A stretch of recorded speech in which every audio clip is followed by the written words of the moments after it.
What a filthy job. Could be worse. How? Could be raining.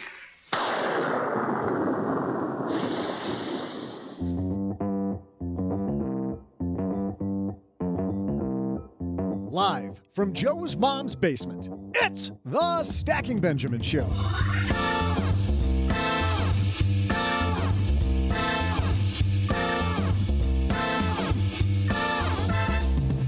I'm Joe's mom's neighbor, Doug, and now that we're settling back in here in old Texarkana, there are a few things we need to batten down. First is the budget.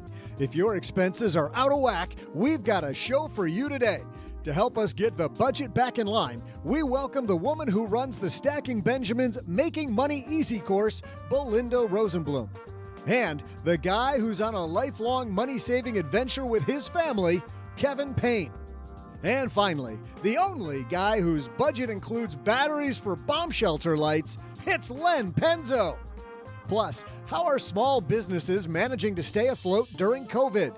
Is there more help on the way? Today, we welcome a woman who's on the front line of fintech and small business help, Kabbage co-founder Kathryn Petralia. Finally, a roundtable panel will help us to magnify a lucky listener's money, and I'll share some of my techie trivia.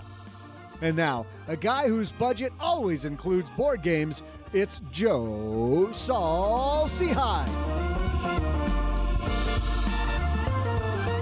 Board games are very frugal. You get to play them over and over and over again. That is the best line item on a budget. Hey, everybody, welcome to Friday, or the time that we get to play the game called the Stacking Benjamin Show to kick off your weekend. I'm Joe Saul-Sehy, Average Joe Money on Twitter, and we've got some fun characters with us today, as Doug said earlier. But first, let's talk about maybe the biggest character of all, deep under Los Angeles, my friend Len Penzo. What's up, man? Hey, Joe, I'll tell you what, my palms are a little sweaty today. It's the big game. The series is going to come to an end, and I just don't know who's going to win. It is a difficult time for Dodger fans, isn't it? I'm not talking about that. I'm talking about the big cribbage series between me and my daughter today. She's one game away, and I'm going to be deeply indebted to her if I lose. Well, and I was thinking, I mean, the Dodgers pulled it out, Len. Your Dodgers pulled it out to make it to the World Series, but we're not anywhere close to Game 7 yet. So bigger, higher stakes. So what did you do? How much money did you better? A few hundred? We do something called the Wheel of Fortune on the dartboard. So if she wins the series, she draws a card, and then she multiplies it by whatever she can throw on the dartboard. So she could get like a face card, and if she throws a triple 20, she'd get $600. Am I going to jail for this if I admitted this on the... Yes, if you are an IRS person listening, I should have said you want to pause it for a second. Yeah, so we don't have gambling with your daughter. Shame on you, Mr. Penzo. Like I said, my palms are sweaty today. You can see the stakes today. That's something I didn't budget for. And as somebody whose palms are sweaty just because she's here with us today and can't figure out why, the woman behind the Own Your Money brand and the woman who also is behind the Stacking Benjamin's Money Made Easy brand, it's our friend Belinda Rosenblum. How are you? I'm doing great. That's awesome. Yeah, I mean, I'll be watching a game tonight, but I won't be your game, Len. I'm sorry, unless it's broadcast somewhere. You let me know. Do you play cribbage, Belinda? I have no idea how to play cribbage. Sorry, but I was thinking Wisconsin basketball. I can't help you with cribbage. Well, you and I have a course that's opening up in just a few weeks. We do. I'm super excited about it. We haven't opened it up since January, Joe. Time flies. It's kind of like dog years in COVID world. That's what I was going to say. Remember January when there was no such thing as COVID, when we all used to just roam the world? We'd get close to each other. I know. Hugs. I miss warm hugs. It is crazy. And a guy who has lots of warm hugs with his family joining us from Cleveland, Ohio. It's our friend Kathryn Payne. How are you, man? I'm doing good, but I could use some hugs. Well, you've got lots of people around you to hug. How big is that family of yours, my friend? So we got my wife and 4 teenagers in our house. Not currently, though. I kicked them out of the house for this special show. And a dog and a cat. I noticed that your hair's gone like Len's and mine is. Is that the result of 4 kids? Pretty much, yeah. Well, I always keep it short anyway, ever since high school, which is a long time ago. It is what it is. That's what I told myself. I'm just keeping it short, and then I'm keeping it shorter, and I'm keeping it shorter. Well, tell everybody about your blog about Family Money Adventure, because you find a way, my friend, to hack everything. You recently hacked, before COVID, you hacked a trip to Orlando?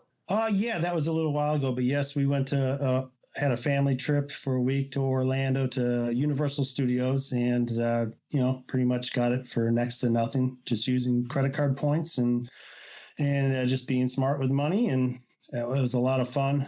Actually, I think we're going to end up back there this upcoming summer, depending on how things go. My youngest son has a baseball tournament down there at the Bubble, basically. So we'll see how that goes. It's such an interesting blog. You write about a lot of stuff, but you write a lot about budgets, and that's why I'm glad that you're here with us today. So thanks for hanging out with us. Hey, by the way, before we jump into this, just got to say a big thanks to Fiverr for supporting Stacking Benjamins. It's so easy to find freelance talent for your business or product. Don't waste any more time. Get 10% off and the service you deserve by going to fiverr.com. and use code SB, 10% off because you use our link. We've got Kevin here. We got Belinda here. We got Len here. We're going to talk budget. So let's get this party started, guys. Hello, darlings. And now it's time for your favorite part of the show, our Stacking Benjamins headlines. Today, the piece that we're going to talk about, and I've actually pulled up a few pieces, but the main piece, guys, that spurred this conversation is from Clark.com. That's our friend Clark Howard. But Clark didn't write this piece. It's written by our friend Suba Iyer. And Suba talks about getting your budget in order and finally getting a hold of your money. I know that earlier for me, when I was really struggling with cash, the very first thing I had to do was figure out where my money went. And she has a piece here that we'll link to in our show notes page called How to Transform Your Budget in 30 Days. Day 1 says to compile all of your expenses and income for the year and categorize them. That is step 1 on how to transform your budget in 30 days. Kevin, let's start with you. Is that where you started when you started getting your money under control? That was one of the first steps, was just to know where your money is going. That way you can kind of figure out basically how you're messing up and where you can make some changes, and also see where you're on the right track. When I'm talking to people reading my site, we try to look back like 3 to 6 months of expenses, whether you're using like an app like Suba mentions in the article, just to track your spending. That's a big thing, really, is to know where your money's been going. Well, that's what I was thinking, was that I like the idea of tracking it, Kevin, but Belinda, a year seems like flipping forever. Like going through, when she wrote a full year, my first thought was, are you kidding me? Yeah. So I read that and I was like, well, maybe let's have them start with 1 month. Like, let's start with a week. Let's really look at a month, because sometimes it's just about starting to take a bite. How do you eat an elephant, right? 1 bite at a time, which I never understand, because who would want to eat an elephant? But besides that, it's this idea, right, of, I was a little afraid when I read this for the first time that people might look at that and be like, oh, I can't do it, and put it aside. And I feel like that's so much of people's approach to budgeting and to money, is like, oh, that just feels too hard. It feels like a diet, and who likes those? So I'm just going to put it aside. And so I would say, yes, ideally a year, because you're going to pick up some of those annual expenses, right? Or quarterly expenses. So that's really what I think this article is going for when they said a year. But if we need to, start with a month, so that you can at least see, where am I spending? Like, where is the money going? Because much of the time it just feels like a big mystery. It's like, I don't know, where did my money go? It's like someone else is spending it. No, it's actually you spending it. It's just that you don't have any consciousness about it. Even if you think about like, what was the last thing you actually spent money on? People are still using credit cards, and they likely and just think, for, if you're listening, like, do you know the dollar to the penny of what you just spent? The last place you swiped your card. It's like we've lost consciousness to it so much. Yeah. No idea. Well, once you just take the plastic out, right? I mean, I have no idea. And they always ask you, while they're shaking their head no, do you want your receipt? Right? Do you want your receipt? No, you don't want your receipt. Yes, you really don't. Not at all. Yeah, and then Amazon makes it so fast too, right? It's like you don't even have to go through a cart anymore. You just hit buy now, and then one more click, and it's yours. Seriously, my 5-year-old has figured out how to buy on Amazon. That's a problem. That is right? a problem. Oh, Yes. yeah, big time. But Belinda, then you get all the cool snacks at your house. No, they're more like unicorn dolls. Oh, yeah. Len, that's like at your house, right? The unicorn dolls, aren't you buying those? Oh, all the time. I'm thinking kids today have it so much easier. Back in the old days, I actually had to cut out a cereal box and write my name and mail it to get something. Now you just kids now can just look on their cell phone and order things on Amazon. It's like that's my obligatory I'm an old guy comment for this episode. I was about to say episode number 2000. Let the record show that it was minute 6 in the 55th second that Len told his going to school. I mean, Belinda's sharing that. I'm like, oh my God. I mean, are you kidding me? Okay, so you're not that old then, because I actually used to send those away too. I think I had a Tropicana phone or something. But you know what, Len? Back to what Belinda was talking about, though. I mean, Suba in this piece says day 2 of her 30-day program, continue to compile your expenses from last year. Like when I see day 1 compile expenses, day 2 compile expenses, I'm afraid people are going to get turned off, like Belinda's talking about. If you're doing it correctly, it's going to take a while. The honeybee in my house, she's the CFO. She compiles all this data. And if you don't stay on it month after month after month, there's been times in December where she has not kept up and she's fallen a few months behind.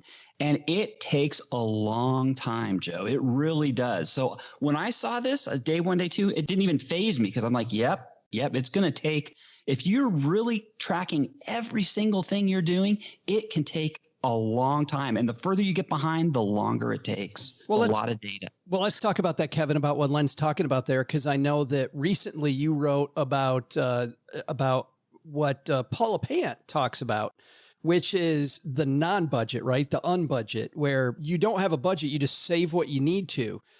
Is that maybe a better approach than spending 2 days of your life figuring out where every candy bar went, every unicorn doll came from, all that stuff? It depends on who you are, I guess. And that's the anti-budget. And it's basically for people who hate budgeting. But if you're just getting started out in this, you want to know where your money's at, where it's gone. You should dive into that. You're saying you should dive into every penny at first.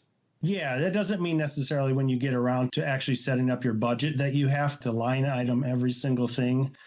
The way it's set up, it takes care of a lot of the main parts of it, paying yourself, all your investments and stuff like that, and paying your major bills. And then the rest of it just kind of works itself out with what's left.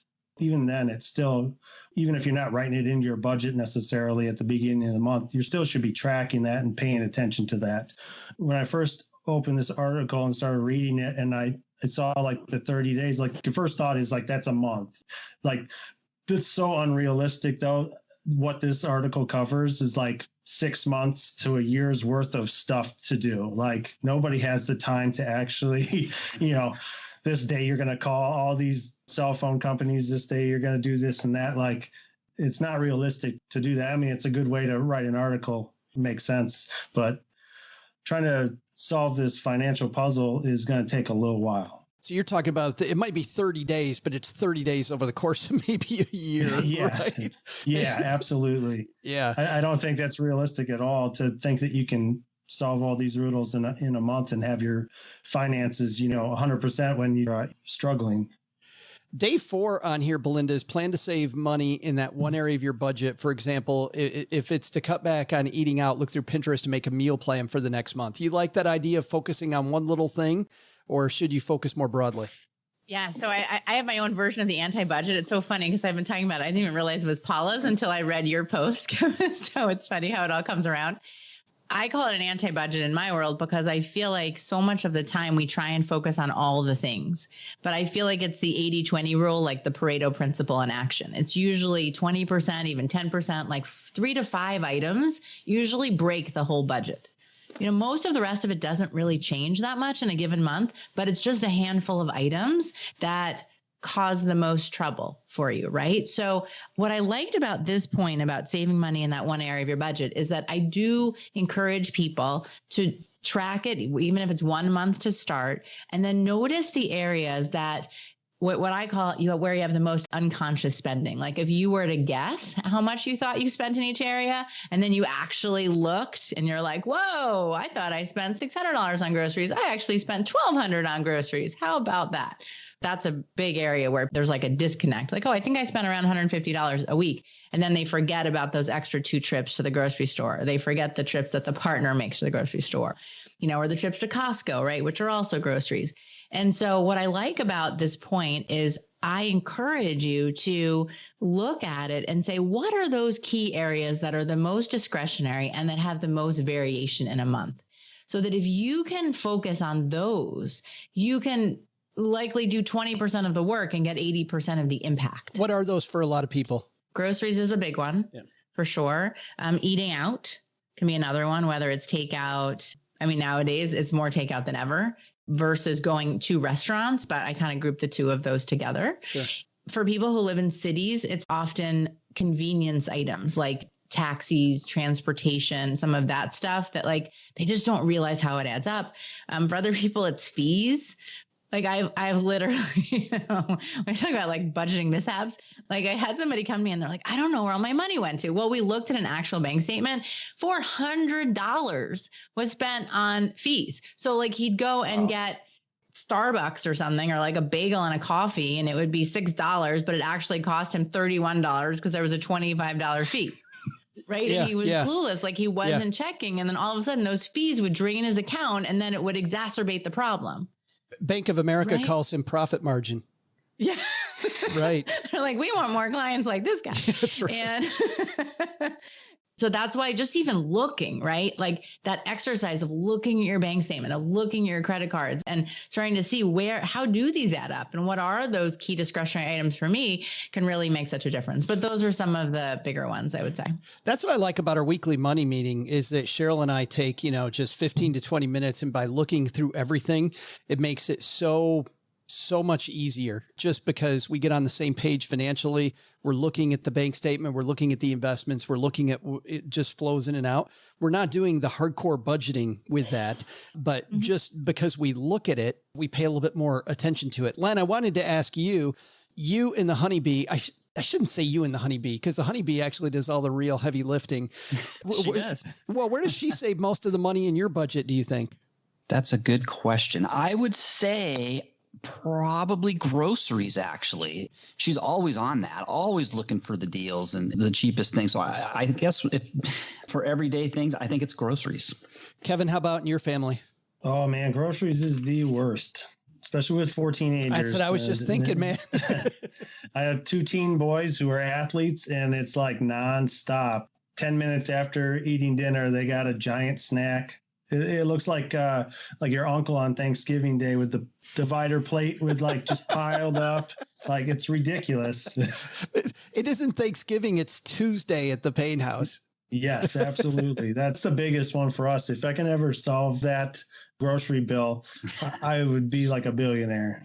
What about this idea, Kevin, of saving money? This is on day 5, saving money through cell phone plans and phone plans. Have you found any money there in your budget?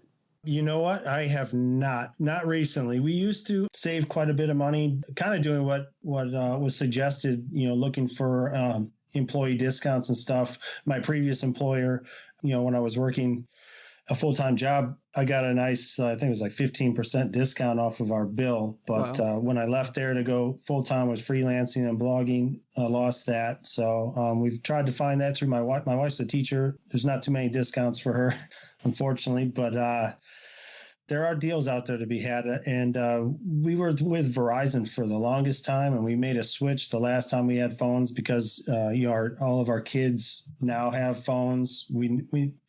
It kind of sucks because I hated giving them to them, but at the same time, they started doing stuff at school, the activities where I would need to get in touch with them, or if a practice got canceled and I had to come pick them up or something like that. They all needed one, so they got them, and oh man, that bill is pretty ridiculous too. I can't imagine. I wanted to ask Belinda about the next one on this list, about car insurance, about insurances. You see people cut a lot of money on their insurances? They save a lot of money on their car insurance by going with... I'm like, wait, is this another ad that you slipped in there? I almost quoted the ad, that I realized they're not a sponsor, so we probably shouldn't. There you go. They brainwashed you well now. What I liked about 5 and 6, 5 on reducing your fixed expenses, is that I think that pretty much everything is negotiable and reducible. Even what people think are, quote, fixed expenses, right? Like insurances, like phone bills, like cable bills, like mortgages even. Like you can refinance those things. I think we get kind of resigned, like, oh, I guess that's what my bill has to be. We have had a lot of luck reducing our phone and internet and cable bills. We call about every 3 to 6 months, and they're constantly running some other promotion. Note, they don't call you to say, would you like $40 off? Like it's up to you to call. Or when my husband and I were on different phone companies, when we consolidated onto one company, we saved $100. Like there is certainly savings to be had there. On insurances, I find that that's another one that can creep up over time, right? Is like you have one plan and then every year it just goes up every few $100s, especially home, because it's buried in your mortgage. So you never usually notice it or see it. But car, same thing, that you can actually shop it around for something like a home insurance or car insurance and get it reduced. And sometimes even the same broker that sold you this one 3 years ago can get you a better one now. And I saved somebody, I remember, $1,780 on their homeowner's insurance, because I looked at it and I was like, this is just too much. Yeah. And then they bundled home and car. So then they saved on their car with a bundle. I had an Allstate agent tell me one time that different companies, just like people in different age brackets, and as we're recording this today, it's our good friend Paula Pant's birthday. So she's off celebrating today. But he said, whenever you have a birthday, you want to look, because even though nothing's changed about you, you might be in somebody's sweet spot now, in a new company's sweet spot where you weren't in your old year. So he said every single year on your birthday is a great time to look and see whether you'll get a better rate on your car insurance and on your homeowners. And bundling, by the way, I've seen that back when I was a financial planner. I've seen that work both ways. Bundling worked for some people, and then actually unbundling and just getting the cheapest one over here and the cheapest one over there for other people worked. So it all depends. And Len, you're nodding your head. Yeah, I was just going to say, because I just walked away to go to ask the honeybee about the insurance, because and I'll tell you what, when you have teenage kids driving and they're on your insurance, that is when you really need to check every year your insurance and go through a broker. We just saved about $1,500 this year on our insurance going through a broker. And she was phenomenal. And you're right about the bundling and unbundling. Unbundling tends to work when you have a kid who's had an accident and then they jack up your rates. That's when you unbundle. And then you wait a year, and then through the broker, they can go back and rebundle. And they might unbundle too at a certain time, but they'll come back in. And then that's when you can really make the savings. And that's what we did this year. It was huge, huge. So yeah, you have to be very strategic with your unbundling and bundling, because it does work both ways. And every year, check your insurance, because play them off each other. It is one of the most competitive industries out there. Yeah, sure is. And Kevin, you got to be just taking one for the team now with 4 teenagers. Holy cow. I can't imagine your car insurance. We only have one so far that is driving, and we got one that won't be able to drive with some health issues, and then another one almost there. So I thought you were just locking the last one in his room, because you're like, okay, enough teams. Yeah, actually, he's probably the one I trust the most, is the youngest one. That's a sad thing, but with our oldest daughter, it's not if she gets in an accident, it's when it's going to happen. Because I've ridden with her before, and after that is when we updated our life insurance.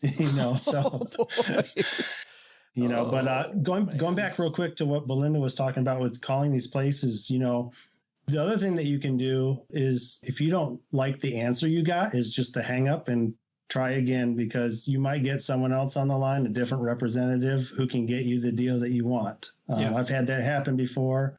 Like we talked about cell phones, like our bill is through the roof, but like I've been in the market for a new phone recently, and I'm the last one to get an upgrade. Everybody else got nice new phones. I got a nice old one. So I've been trying to do it, and I've gotten different information from like 3 different customer reps. So like at the same company.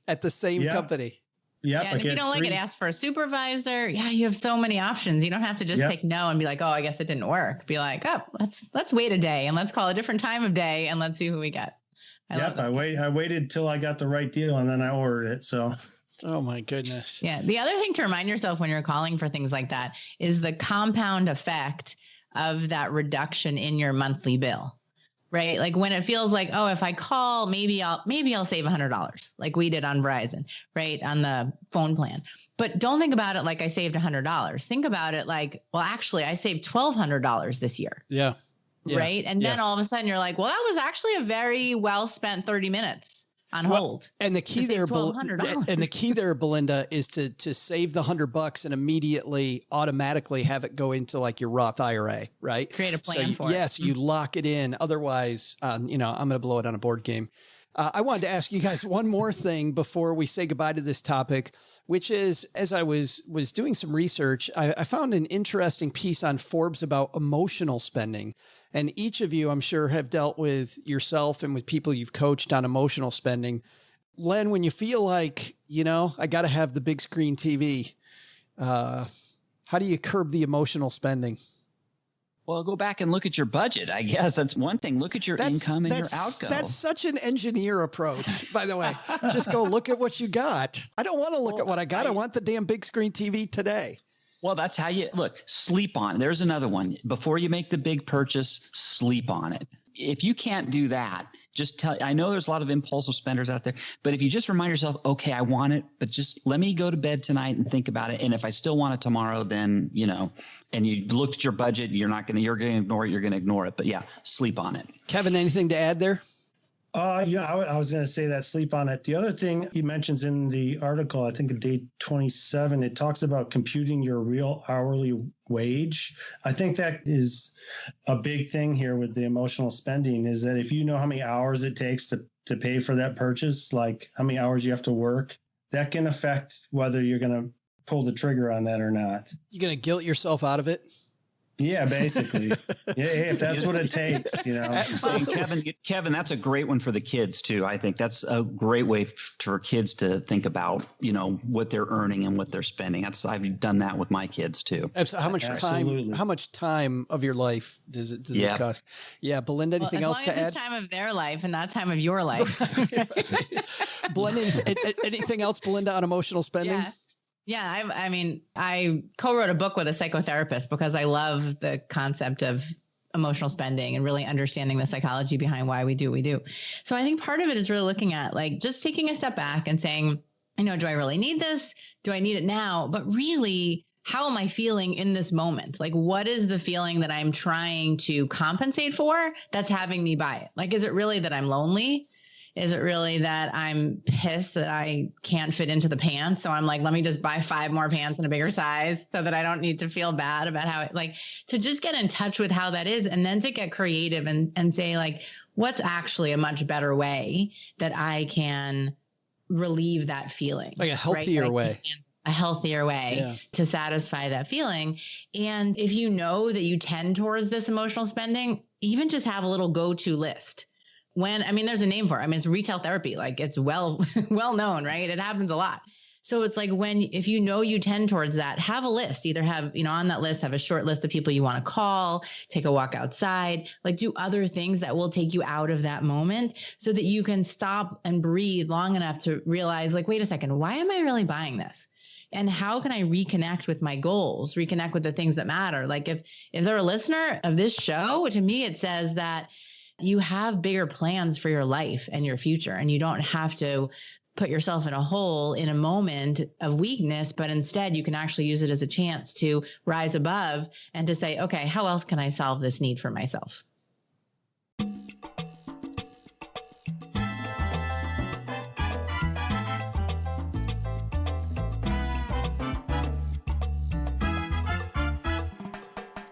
Hey, a quick question. Did any of the 3 of you guys apply for the PPP?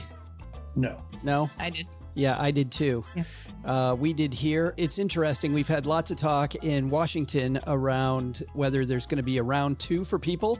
Well, we don't know yet if there's round two. Sadly, by the way, just to pull the curtain back, I recorded this interview with our friend Kathryn a couple weeks ago. We were hoping there might be something by now then. Kathryn Petralia is the co-founder of this company called Kabbage.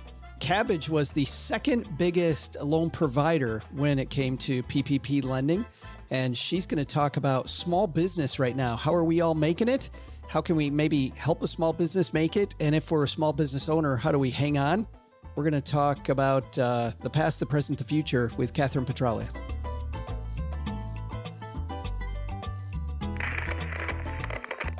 And on my dad's shortwave radio, it's my new friend, Kathryn Petralia. How are you? You know, I'm doing as well as I possibly could. How are you doing?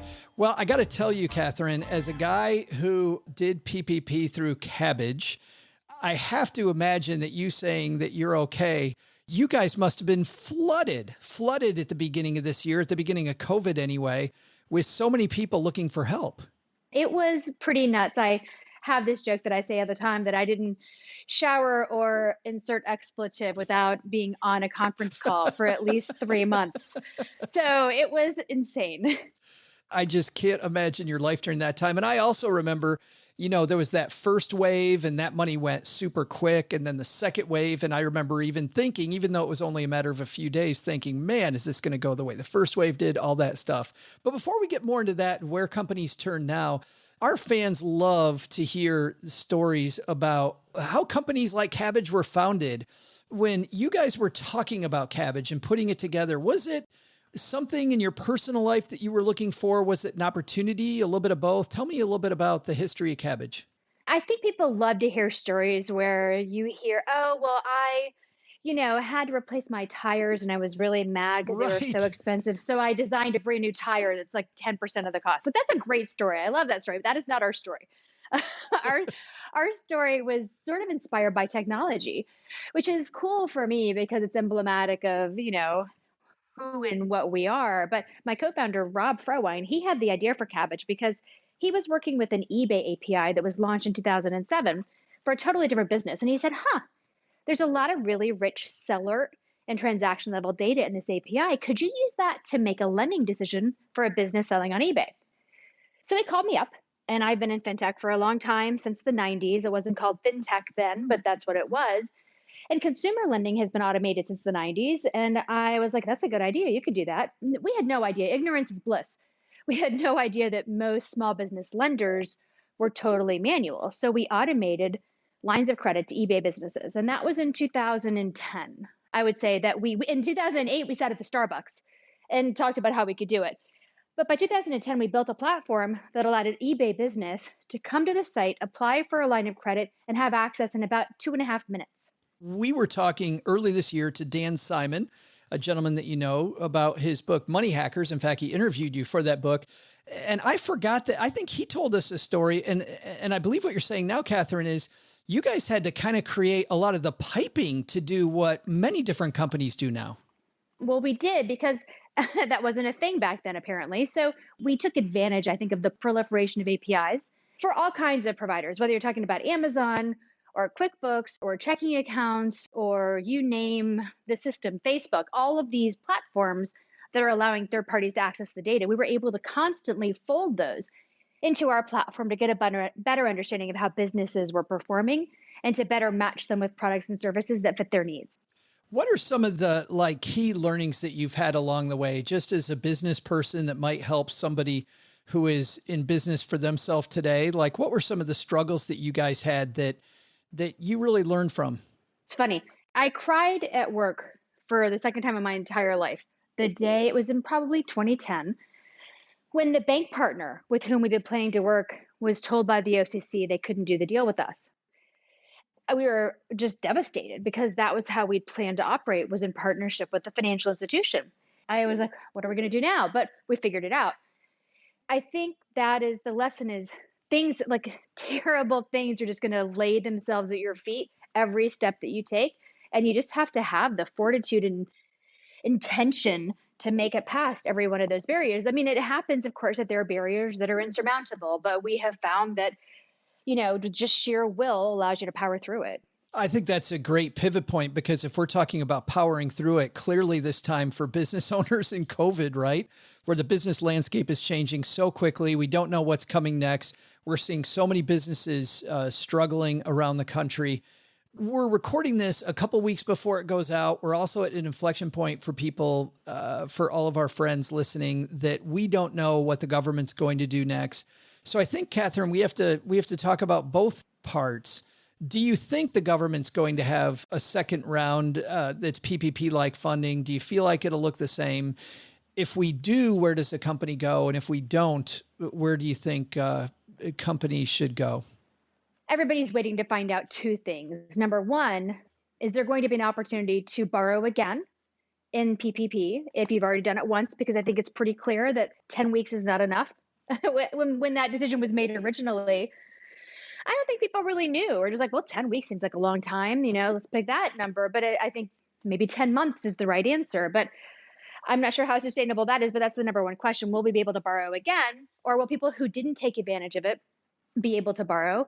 The other half of that coin is, what is forgiveness going to look like? I've already borrowed, but it's really unclear what I have to do to prove that I use the money in the right way. So everybody's very anxious about that. And as a result, people are hesitant to make big decisions about their business right now because they want to know, am I going to have a 5-year loan, or is it going to be forgiven? Can I get access to more capital, or do I need to go back to my bank? What should I do next?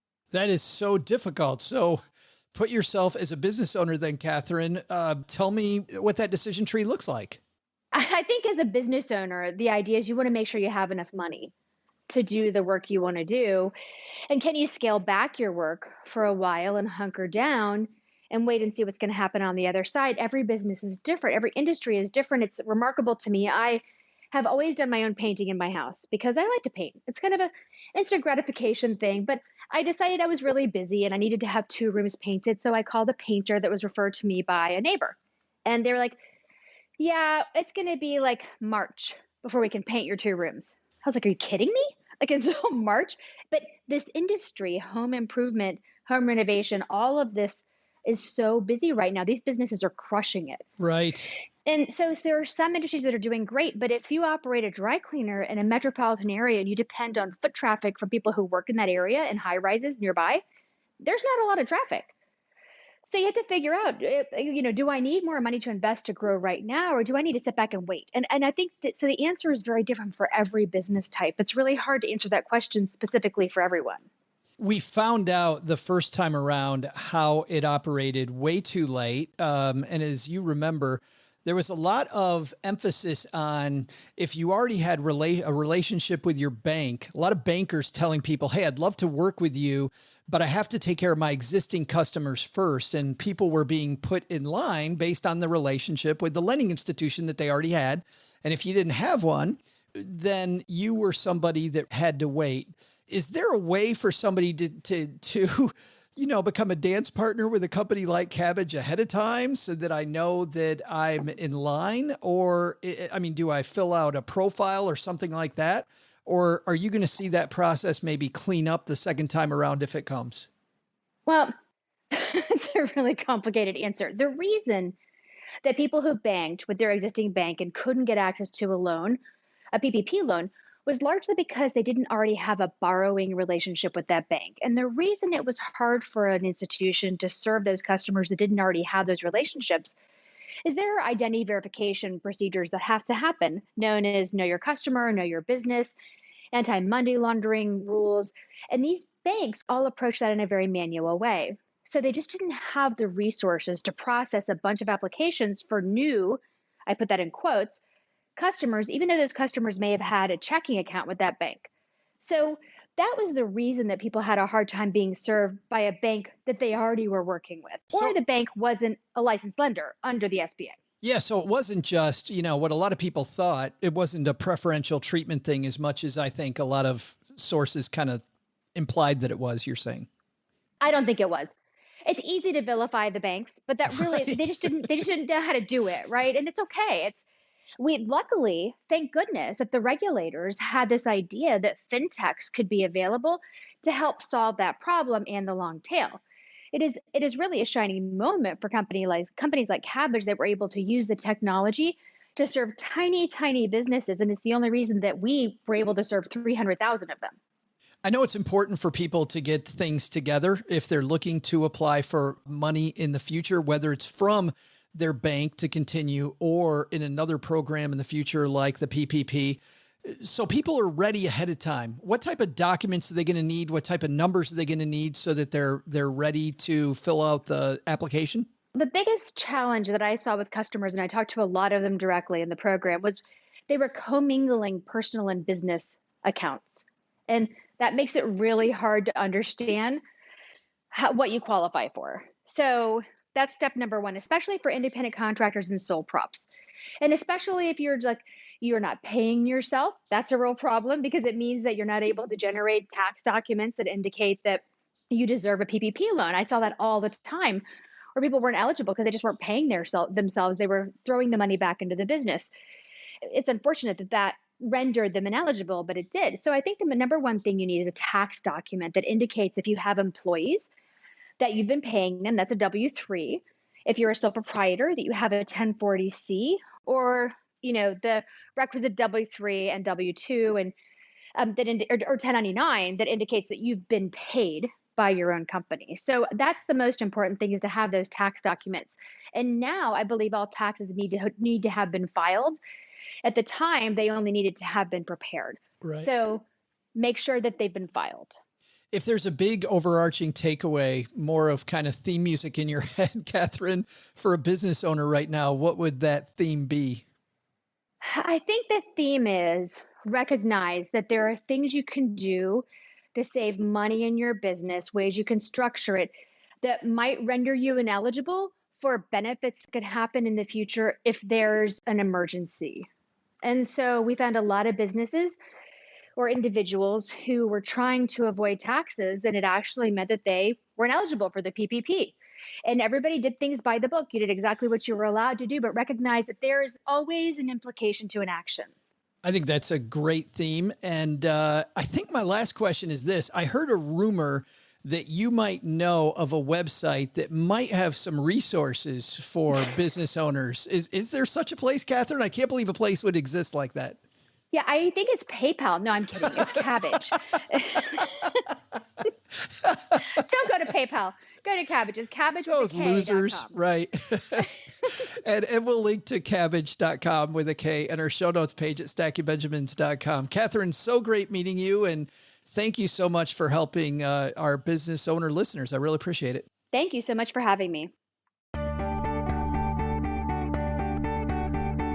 Hey, trivia fans, I'm Joe's mom's neighbor, Doug. And now that we've saved Joe's budget, let me tell you, I was worried about that guy. He was on the cusp of a world of financial hurt. But now that we got that taken care of, how about we pivot to a trivia question? Well, Apple just announced their new iPhone lineup a couple of weeks ago, and man, do some of those phones look expensive. But on this date in 2001, Apple announced their first iPod player. How much did this first of its kind 5-gigabyte music player cost? I'll be back with your answer faster than you can put this podcast on replay. All right, we explained the convoluted rules to this game backstage to Kevin and Belinda. And by the way, for those of you new to this, we are playing a year-long competition between our three regular contributors, Len, Paula Pant from Afford Anything, and my co-host OG, both of which have the day off today. I guess we'll just keep it easy. We'll have ladies substituting for ladies, gentlemen substituting for gentlemen. So Kevin, you're playing for OG, and Belinda, you'll be standing in for Paula Pant from Afford Anything. The score, by the way, in this trivia contest so far, Len has 15, Paula has 13, and OG has 11. And that means, Kevin, you're going to get to guess last. Belinda, you're going to guess in the middle. And Len, that means you're on the hot seat, my friend. Back in 2001, how much did that first iPod cost? Oh my gosh, I think I bought one, but I can't remember what I paid for it. Well, I think this is one of those things where it might seem more expensive than most people would think because, new technology, it kind of costs more, and then over time it drops, even though the capability increases. Oh gosh! And then they had those Didn't they have those iPod Minis or something like that too? But did that come out at the same time? There was the Mini later and the Nano later. No, this was remember, this was the first one that you could get any color you want as long as it was white. Yeah, and right. No, I know. And it had the wheel. Yep, exactly. Well, actually, I don't even think the first one had a wheel. I think it had like 4 points, and I think the wheel came second generation. Actually, you may be right. It's been a while. You know what? Gosh, I have two numbers in my head, and they're probably both wrong. It's probably going to end in a 99. And I want to kind of say just 99, but that's probably way off. This is 2001? 2001. Yeah, guess 99, please. Kevin gives that the seal of approval. I'm going to say $199. $199. Belinda. I like the 99, not 99 on its own. I'm going to go $399 with the idea that it was, exactly like you said, Len, that it was more because it was the first, right? That it was a lot of technology to hold in your hand, and that it wasn't yet nearly as affordable as it was. And I think that's partly why they came out with the Nano and the Mini and all those to make a lower cost version. So a general rule, and it was 19 years ago, so I don't really. That's actually very good logic there, Belinda. I like that. Well, You're right. A general rule of thumb when it comes to inflation is prices double about every 18 years. So in today's dollars, that would be about $800 that we're looking at. Kevin, you've got a lot of room between those two, man. Yeah, well, I'm going to stick with the 99 theme because everything I've ever bought from Apple ends in 99. So I'm going to split the difference and go $299. I actually just came across my old, I think it was an iPod Shuffle. I just found it in our basement. So I was cleaning stuff out, tried to sell it, and no one wants it.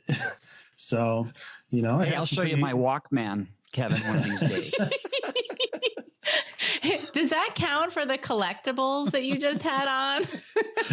Getting your Walkman.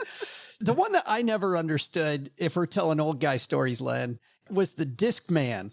Because the Walkman that had the cassette tape in it, you could run with one of those or walk with one. You try to take that Discman off the table and it's skipping like hell. Like the Discman was horrible. Well, think how much exercise you're getting carrying that thing around. Now you're in my wheelhouse again, old stuff. So let me just tell you the first. I was a young engineer, and they had just gone to portable car CD players. It's like my buddy, fellow engineer, he just got this new CD player, and these are when you put the CD players in the trunk, if I remember correctly. He's like, "Oh, you can put these CD players in cars now." I'm like, "Really?" Every little bump that CD would skip. I mean, it was the most worthless machine. I was like, this is never going to work. This is the stupidest idea. They'll never put CD players in cars. I mean, eventually they figured it out, but oh my God, every little bump that thing would skip. It was so funny. And then you had to pull over to change the CD. Or pull over just to hear your song. Right. That's right. This is the good part. Slow down. That's when you like long red lights. Yeah. Well, we're going to. Hey, Joe, tell us. Well, in just a second, I'll tell you, Belinda. But of course, we got to make you wait. We'll be right back. You and I both know that the way we work together seemingly changed overnight. And if there's one thing we've learned, it's having access to the right resource. That's essential for adapting your business. 2020 has been a year of uncertainty. So how can your business plan for the unexpected? There's so much happening right now. Finding the right talent can be time-consuming, frustrating, and expensive. Well, Fiverr's online marketplace connects businesses with freelancers offering hundreds of digital services, including graphic design, copywriting, web programming, film editing, and more. We've used Fiverr here at Stacking Benjamins for a ton of voice talent.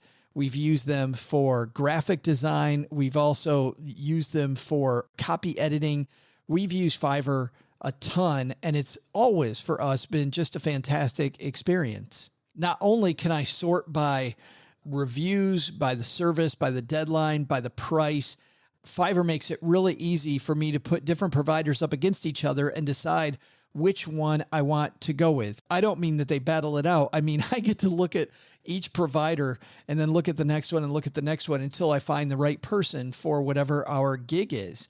So whether you're launching your first business, scaling your current business, or in need of extra support to complete a project, Fiverr's global network of on-demand freelance talent is here to help. Find what you're looking for instantly. It's easy. Customize your search by service, deadline, price, seller reviews, and more. No more guessing games. You'll know exactly what you're paying for upfront. No negotiating needed. 24/7 customer service, a network of quality talent you can count on. Freelancers, of course, have worked with some of the most influential brands in the world, including Stacking Benjamins. Check out Fiverr.com and receive 10% off your first order by using our stacker code SB. Find all the digital services you need in one place, Fiverr.com. Use code SB. Again, that's Fiverr.com, code SB. Well, Stackers, you can now experience full plates and fuller wallets with America's best value meal kit. Every Plate dinners are the cheaper alternative to takeout or delivery, and recipes come together in about 30 minutes, definitely faster than a trip to the grocery store or starting a meal from scratch. Never have to buy more ingredients than you need because Every Plate's recipes come with everything already pre-measured and ready to go. In fact, Every Plate is constantly expanding their shipment zones. Check to make sure your zip code's included where they ship at checkout.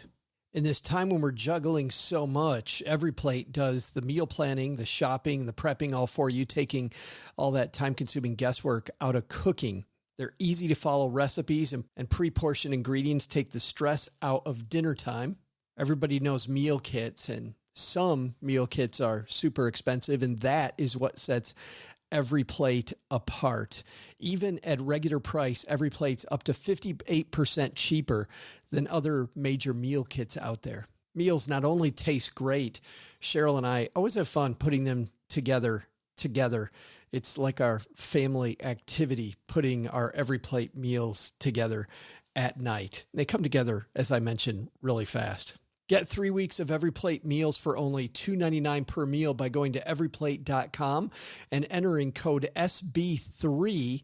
That's 3 weeks of Every Plate meals for only $2.99 a meal by going to everyplate.com and enter code SB3. You're probably used to scrolling through social media, catching headlines and bits and pieces. It's a good way to follow the chatter and kill a few hours, but you need a better way to understand the news. That's why NPR has a new daily podcast called Consider This. We don't just catch you up on what's happening. We help you make sense of the day, because once things make sense, you can get off your phone and go for a walk or something. Listen to Consider This from NPR every day. Len, you opened up the bidding here with $199. That's looking a little low today, my friend, based on what Kevin and Belinda said. Yeah, Belinda's logic there about it probably was higher than that, and that's why they came out with the Nano and the Minis. So now I'm beginning to doubt my $199. I was feeling good, but now I'm not. But on the other side, Belinda, what would be $800 today sure seems like a lot of money. Yeah. Correct. Yes. And, have you tried to price an iPhone now? I mean, it's like, at the time they're like little computers in your hand. I know. And the iPhone, there's now only 18,000 iterations. You can get one for pick your price, right? Kevin, you're right there in the middle of $299. How you feeling? I don't know. It might be a little low, actually. I bought a few things. I know I had one of the first iPads that was pretty expensive. Just bought the brand new iPhone. That's the one I upgraded to. So I'll be holding on to that thing until the iPhone 20 comes out. And, which that one probably comes with loan payments and stuff for it. And sure, the iPhone 20 is going to make French toast for you too. All right, Doug, you got it from here, man. What's our answer? Hey, Stackers, it's your pal, Joe's mom's neighbor Doug. And between helping Joe's mom unpack the new house and take boxes down to the corner, I'm up to my elbows in work. Feel like I need a little therapy, and for some reason, those new iPhones are really looking nice, and I feel like that'll help me to feel better after all this work. I know I just did my budget and I only have enough money left for a tin can with a string, but have you seen the cameras on those new iPhones? I mean, the battery life is nowhere near my tin can, but come on, Angry Birds? Candy Crush? I can even add a budgeting app to the phone. This phone will save me money. And the good news is I can even pay it off in payments, so I don't totally blow up my budget. Before I head off to secure my new iPhone, let's get back to your trivia question. Question was, Apple announced their first iPod player on this date in 2001. How much did the first of its kind 5-gigabyte music player cost? Well, if you guessed $399, you'd be right. In typical Apple fashion, they were able to charge quite the premium. The good news? Not everything costs a premium because we're friends. I'm going to keep this trivia completely free. Hashtag Doug 2020. Good job. Oh, man. Good job, Paula. I mean, Paula. What a nice birthday present for Paula. I got her a point. She's That catching is crazy, Belinda. You nailed it. Nice job. Thank you. And trivia is not usually my thing, so lucky for Paula. It is strange that just a couple weeks ago, Roger Whitney, the retirement answer man, nailed the Disney one. Got it exactly right. Were you here that week, Len? No. You were not? You missed it. But you were here for Belinda's. Nice job. Hey, before Belinda gloats too much, let's take out the magnifying glass and help somebody do better with their money. Today's hotline call comes to you courtesy of magnifymoney.com. When you go to stackingbenjamins.com/magnifymoney, Kevin, you know what you're going to find? No. Every week, every week, it's the same thing. Kevin, what you're going to find is those financial products you use every day. They're nowhere near the best in class. Over 92% of the products available, all online, all ranked at Magnify Money. Head to stackingbenjamins.com/Magnify Money for more. So whether it's checking accounts, savings accounts, CD rates, man, just looking at these high yield savings accounts lately. My Ally account that I got through Magnify Money, I think it's at 0.6 right now. Woo. Yes. Not looking great, but still among the top. So what do, right? Today we're going to help old Jambalaya magnify his money. Say hi, old Jambalaya. Hey, Joe and OG, it's Jambalaya. No, that's not my real name, but I'm afraid if I give my real name, all my friends will find out that I listen to this show. Got a question about HSAs. When my company first offered an HSA in 2018, I tightened my belt and maxed it out. I still put $4,500 a year in, but I put all my extra savings towards a house down payment. The HSA has $500 invested in a broad market ETF and $15,000 in cash. Why $15K, you ask? Because that's my max annual out-of-pocket for out-of-network providers. I'd like to have 2 years worth of max out-of-pocket in cash before I start heavily investing, and that's my plan for slowly starting to self-insure my health costs. So, is this a dumb idea? Do you think I should just keep it simple, stupid, and go back to a safer health insurance plan? In case you need more context about me, I'm a healthy 30-year-old, sole family breadwinner, have about $70K in retirement savings, contribute 6% to a 401k, I'm eligible for a pension, and I wear a size small t-shirt with the sleeves rolled up to make my biceps look bigger. See ya! I like him already. Oh, I don't think I needed that at the end, old Jambalaya, but thank you very much. Gertrude's going to send you a code, and you can brag to all your friends about how great you look in your small t-shirt. Although then they will find out that he listens to the show. That is true. Good point. But sun's out, guns out for old Jambalaya. Kevin, you mind kicking this off? What do you think, man? You know what? First, I think you just found your a new co-host for the show. Jambalaya is kicking OG to the curb. Talker. Right. Yeah, absolutely. But I am not that familiar with HSAs. I don't have one. I've never had one. So I probably need to defer to everybody else as to if it's actually good advice. But from my point of view, the fact that he even has a plan and that he's thought it through kind of makes sense. And he knows what kind of money goals he has. And if he wants to defer, really getting into investing to hit this goal with his HSA, then, I don't have a problem with that. And I know that HSAs are tax advantage too. And, you can write off some of that stuff. So I don't really have a problem with that at all. Yeah, I love what you're saying there about just having a plan. I mean, even if it is not the world's best plan, he's already, Kevin, so far ahead of 99% of people because he's got one. Yeah, absolutely. Yeah. Belinda? Right. I too am not an HSA expert, but I agree with the plan idea. And I think the part of it is looking at, okay, you're 30 years old, right? He's a sole family breadwinner. I don't know in terms of children and that kind of a thing, because I feel like that does add another level of complexity and coverage that you'll want to be able to support them with medical issues. And I like the fact that he already has $70,000 of retirement savings, because especially depending on where, and he didn't mention student debt. So I'm hoping that he doesn't have any there. That we want to be accelerating any payoff for credit card debt or student debt. But I think HSAs in general can be a reasonable vehicle. I agree with the tax savings, tax efficiency point that Kevin just made.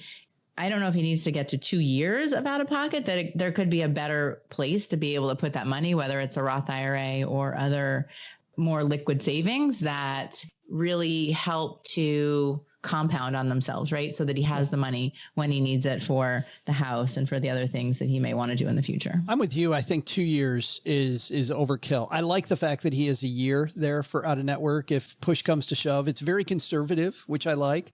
Right. I thought that was pretty good. Len, do you use an HSA? No, I don't. Good deal. Man, we hit the trifecta for Oops. No wonder old Jambalaya said, I don't want to tell anybody I listen to this show. I tell you what, though, I want to ask, after the show here, I want to ask Jambalaya about maybe he can give me some tips on how to hunt catfish, because it sounds like he's a real expert on that. Yes. It's good being back in the South, by the way, Len, where they have catfish restaurants. Didn't have any of that in Michigan. But from an engineering perspective, or from the blog, have you written about HSAs in the blog at all? Yeah, we've had a few articles on those. I mean, it is something that's great. I mean, especially when you're younger, I think, because you can put away, I think the contribution limits vary. I don't know what it is. It's $5,000 or $3,500, I think.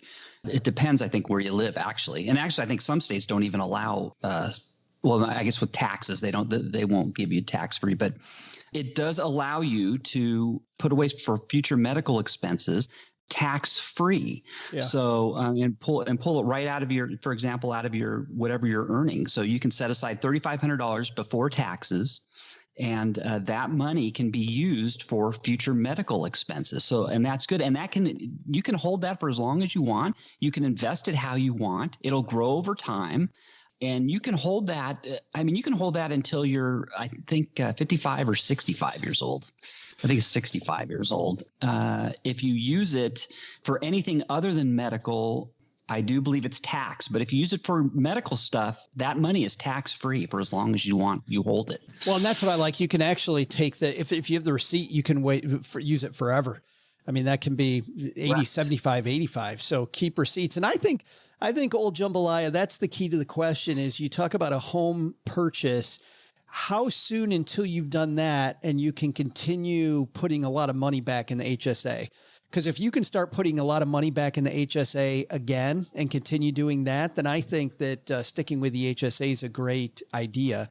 I do think that based on your last couple of years' expenses, we talked earlier in the show about tracking your expenses. When you look at your health cost and you kind of look ahead next year at your health cost, I think you could do a reasonable projection of which one's going to be the better way to go, continuing with the HSA and the high deductible plan, or whether you should go to a more traditional insurance like our roundtable has here. I'm totally with Belinda. I think after $15,000 in cash, getting that money invested, I wouldn't double that. I wouldn't go to 2 times that money. I'd start investing it.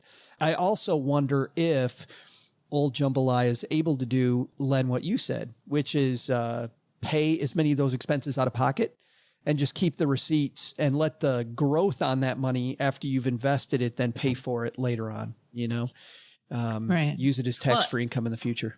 Yeah, and part of it may just depend on how organized are you, right? Like it may just be something that you just want to clear out every year so that you don't have this obligation, right? That you're paying out of pocket with current money. Yeah. And then having that cash up. So maybe every quarter you just make it something that you do. Okay, I'm at the end of the quarter. Great. Let me submit all my receipts and get that done. You know, and I think it depends too, how much extra money do we have to save for the house, or do you have an emergency, quote emergency, but like some extra cushion fund that's not tied to this HSA? Because like you said, Len, like there's a penalty for a non-medical withdrawal, right? So if you need it for something that's not medical related, you have a 20% penalty on that money, right? So you get the benefit of the tax impact, right? Like you're getting that pre-tax money basically to be spending on medical bills. But if you need it for other things that aren't medical, you'll take a hit for it. But if you're holding on to that extra money, but if you're holding on to those receipts though, Belinda, long term, which I really, really like, because then you can use that power of compounding to work for you. I mean, I would find the back end of your file drawer and stuff that full of these receipts and just hold on to as many eligible receipts as you can possibly find. Because I think that when it comes to, retirement, there's two different types of tax treatments. Traditionally, there's pre-tax savings and there's after-tax, but tax-free when you pull it out savings, meaning pre-tax 401k or the Roth, right?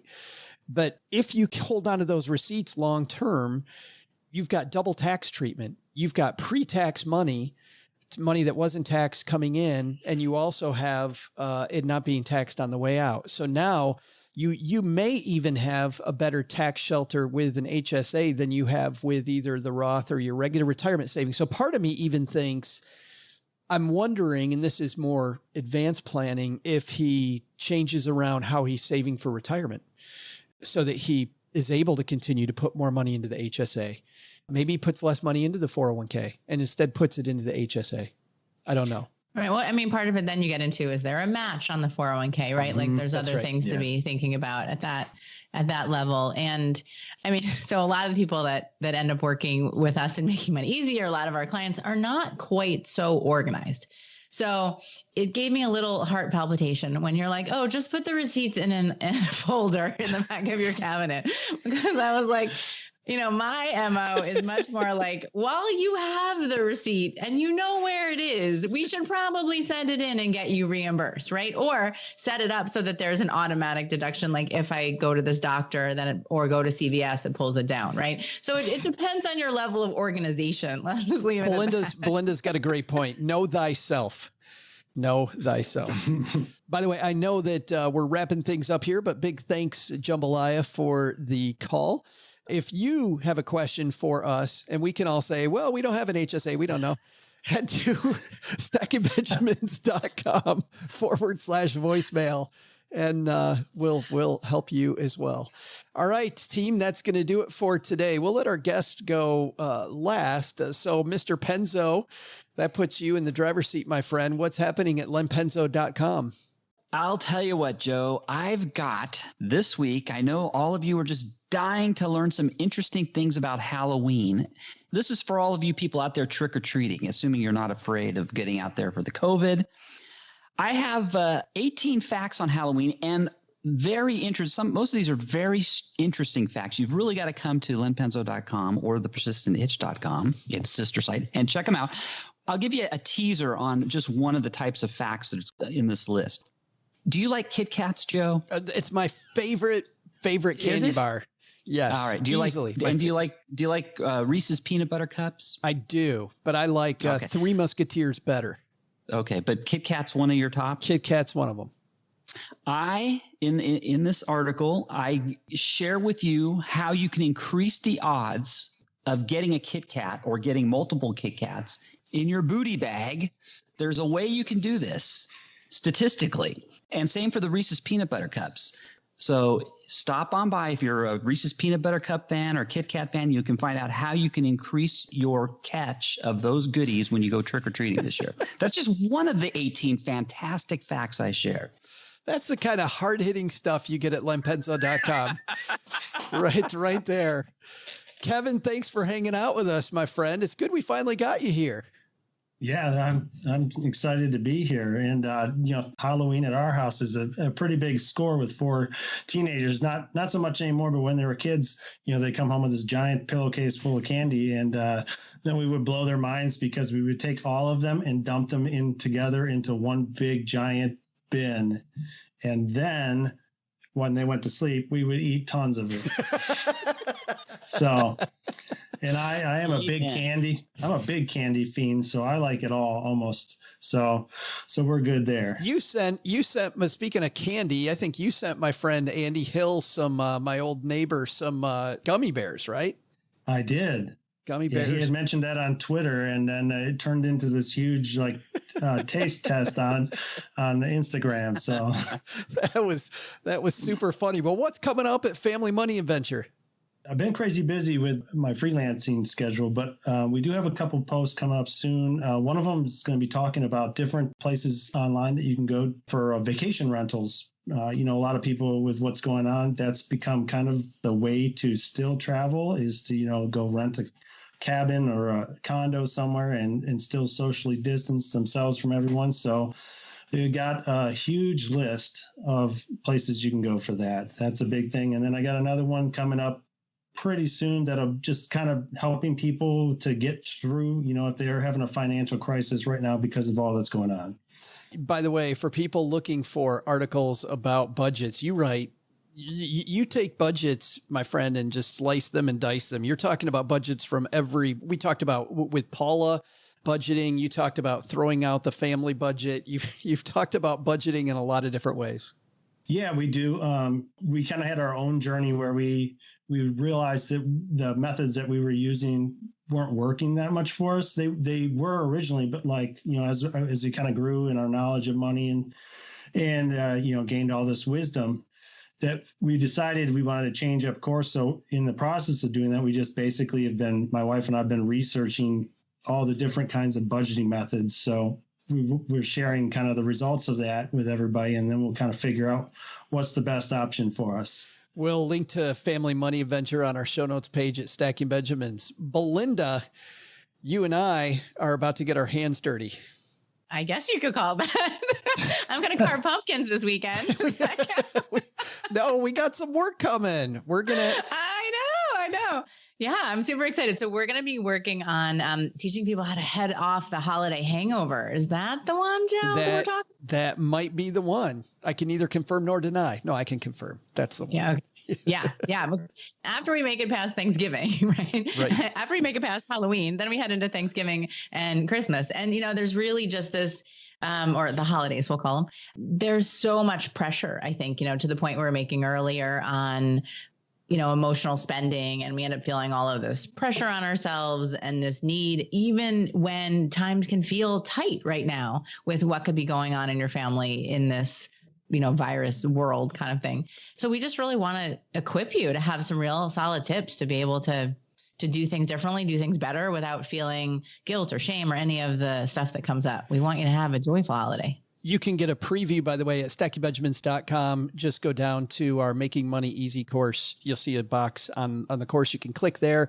Next Friday, by the way, Belinda and I are going to dive into that more. So hang out with us on next Friday's show. Oh, and I'm going to work on my biceps because I got to catch up. On all my size small t-shirts. So, yes, you can roll your t-shirt up. Right. All right, that's going to do it for today. Doug, you got it from here, man. What should we have learned today? So, what should we have learned today? First, take a lesson from today's roundtable. While there are cons, some of the main pros that come along with self-employment deal with flexibility, but make sure you're the type of person who works well with that type of freedom. Second, take a lesson from Kabbage. Now that the payroll protection program has expired, what is next to save Main Street? But the big takeaway? It turns out my monster 500-plus credit score isn't enough to lock down the new iPhone payment plan. If this gold standard for creditworthiness can't qualify for iPhone payments, good luck to all of you.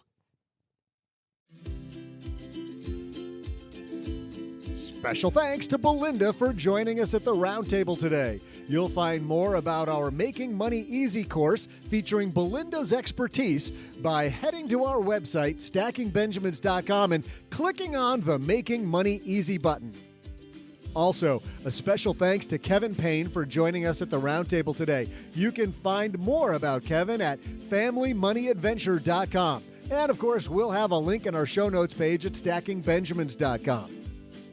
Also, a special thanks to Kathryn from Kabbage for joining Joe today. You can find out more about Kabbage at Kabbage, that's Kabbage with a K.com. We'll also have a link to Kabbage with a K on our show notes page at stackingbenjamins.com. That's stacking with an S. Len Penzo was gold on today's show, wasn't he? Well, at least he's hoarding it all under his bed. This show is created by Joe Saul-Sehy, produced by Karen Rapine, and engineered by the amazing Steve Stewart. Online, visit us on Twitter at SBenjaminsCast or on our Facebook page. I'm Joe's mom's neighbor, Doug, and I swear the worst part about coming over to Joe's mom's house is having to put on pants. SB Podcasts may receive payment on the show from sponsors and guests in the form of books, giveaway items, discounts, or other remunerations. That's a big word. There's no way you take advice from these dorks, but like Joe's mom always says, don't take advice from people you don't know. This show is for entertainment purposes only, and before making any financial decisions, consult with a real financial advisor.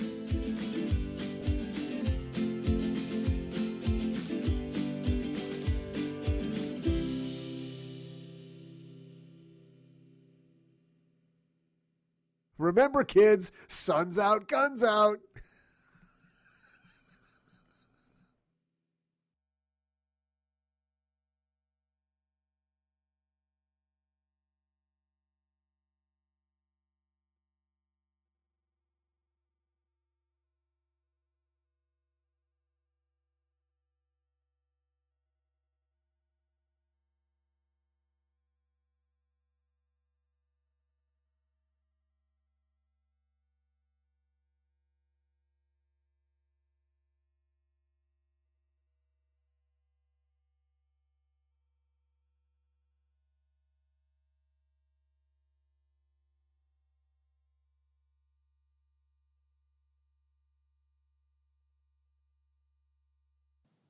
Welcome to the after show. This is the part of the show that doesn't exist. What happens in the after show stays in the after show.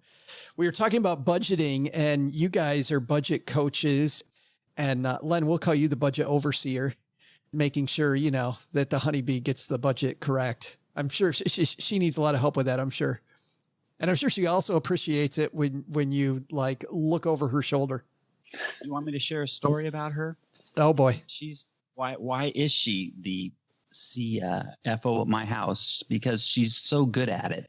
She's actually anal at the whole thing. I mean, if she's a penny off, she's gonna hunt that down. She's gonna make sure where did that last penny go?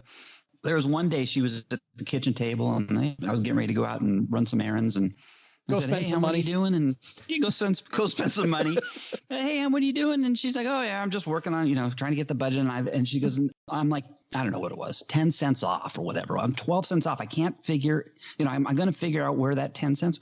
I'm like, okay, well, that's fine. Have a good time. So I went off, did my errands. And about 3 hours later, I come back and she's still at the table. And, I'm figuring, hey, how's it going? And I come in the door and she's like, I can't find that 10 cents. And she was still looking for it 3 hours later. It's killing her now. Can you believe it? Finally, she found it, but it took like half the day. But she was determined, and she always is determined to get things to the nearest penny. Whereas before I met her and I was doing my own balancing the budget, I rounded things to the nearest buck, basically. If something was off 50 cents or something, it's like even my checkbook, I didn't round to the nearest penny. I rounded to like the nearest dollar. And she's just the total opposite. It really drives me insane. I can't believe, somebody gets that hung up on that, but some people do. I'm thinking about Paula's time versus 13 cents, like the amount of time that finding that 13 cents cost. Exactly. Yeah, yes. But I still know when it drives you crazy. Now it's not about the money anymore. You know what I mean? It's about that just drives you crazy. I honestly thought that the end of that story was going to be Len walking over and handing her a dime. You're like a dime, and if you whatever she was off by, and be like, "Here you go, honey. Can we go out to dinner now?" Yeah, forget about it. You know what I could have done is I could have gave her the receipt for what I bought that day and just been, or not give her the receipt and told her it was 10 cents more than it was. Yes. So that was just balanced out. We'd always go through people's budget when we start working with them. Well, most of the time. There was a couple that I was working with, and under entertainment, they had this line item, and we would just go every line item, and I would help them find ways to cut that line item, right? And it usually take us 30, 45 minutes, and it was fun. You know, we'd usually find money in different spots, and we get to entertainment, and entertainment was $1,200 a month. And I'm like, okay, $1,200 a month. That's a pretty healthy number for entertainment. We could probably cut that. And Teresa turns to Wade and goes, "I told you we shouldn't have written that down." And at first I really didn't care what it was, and now I intensely care what the $1,200 is. I'm like, well, okay, well, what is it? And Wade goes, "Yeah, we could probably just cut that. Yeah, that's fine." And Teresa goes, "We shouldn't have written it down in the first place." And I'm like, "Well, do you spend that money?" And she's like, "Well, yeah, a lot of months we do spend that money." Well, what is it? Let's see if we can eliminate it. And they both look at the ground like it's a confession or something. And then Teresa slowly raises her eyes to me and goes, "It's pot." Boom.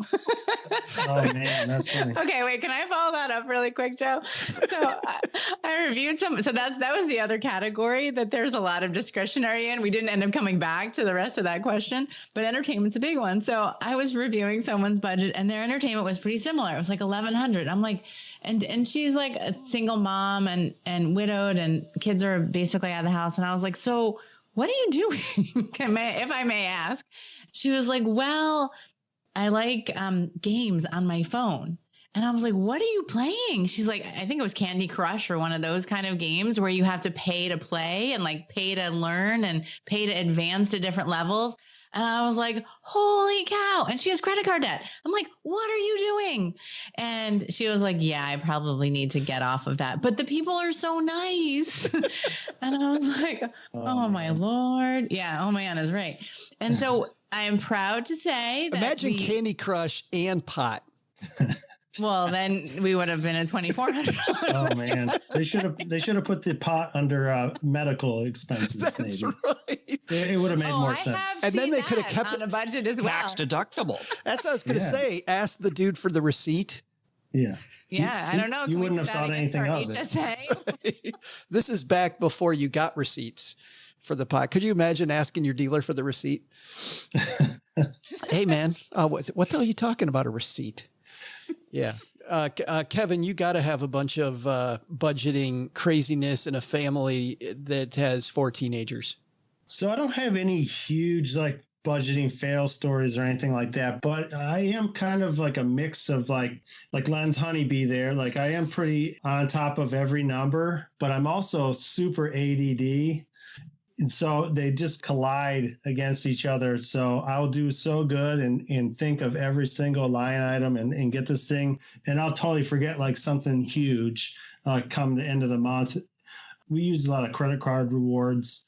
And with those, you know, people who are reading the site, like I really try to get them to understand, like if you're going to do that, you have to be really good with money and you have to be really good at paying attention, because what's one of the last things you want to do if you're doing that is to pay interest charges or extra fees and things like that to totally negate the rewards that you're getting, you know, and that's what the credit card companies are hoping that you do, you know, and that's what a large percentage of people do. Never really had that problem, but I have had it to where, you know, we'll use a credit card to pay like our, you know, monthly bills, you know, the ones that we can use them for, and then I'll immediately pay it, you know, pay the credit card. But occasionally I will forget that. And I've never run into to having to pay the fee, like a late fee or anything like that. But I'll, you know, it'll come real close and I've forgotten about like a $400 charge on there. And, Just got to move some money around real quick. Got to automate that. That's what you got to do, Kevin. Yeah. I was just thinking Saturday nights at Kevin's house are a hell of a lot of fun. I have thought about automating, but like if I'm not like on top of it myself, like if I will totally forget about it all. That's just how I am, Well, we automate the minimum so that we just never have a late fee of any sort. And then we'll consciously go in and then pay off the full balance and that kind of a thing. It just depends on the card and how much we use it. Yeah. Like that. Yeah. Although to your Saturday night point that you were just making, we have been known to have a money date on a Saturday night because that's like when we can get some time. It's nice and quiet. And, I think one of the biggest mistakes people make is that they don't involve their partner, right? Like that they're not together, whether one's doing it, but both need to at least have a clue, right, Len? And I think you still look at things, right? Honeybee is doing it to the penny, but you're keeping an eye on it to some extent, right? Len's got this guilty look in his face. Yeah, he rolled his eye like, well, she's on you were top just of talking it. about you were just talking about your Saturdays alone, and I was just thinking, I was nodding my head. There was a time. So we joked that we have everything in QuickBooks. So we have a QuickBooks Personal and we have a QuickBooks for our business. And my husband was joking that, there was a time when we couldn't even like look at it. And we literally did a Facebook Live from a money date on a Saturday night once because we're like, look, guys, we're talking about this. Like we really have to do this too. And it's really kind of painful for us some nights too, but we're doing it anyway. And so we swear to God, we did that. That you have to go back a few years to find it. But now it was so funny. We were just joking the other day. He's like, I actually put in the calendar review QuickBooks because I know that like gets you excited. And I was like, oh my God, foreplay is like so hard. But it was like, I know that makes you really happy to see that we're going in and categorizing the items. So romance is alive and well at the Rosenblum house. We know that. Who knew that categorizing could be so sexy?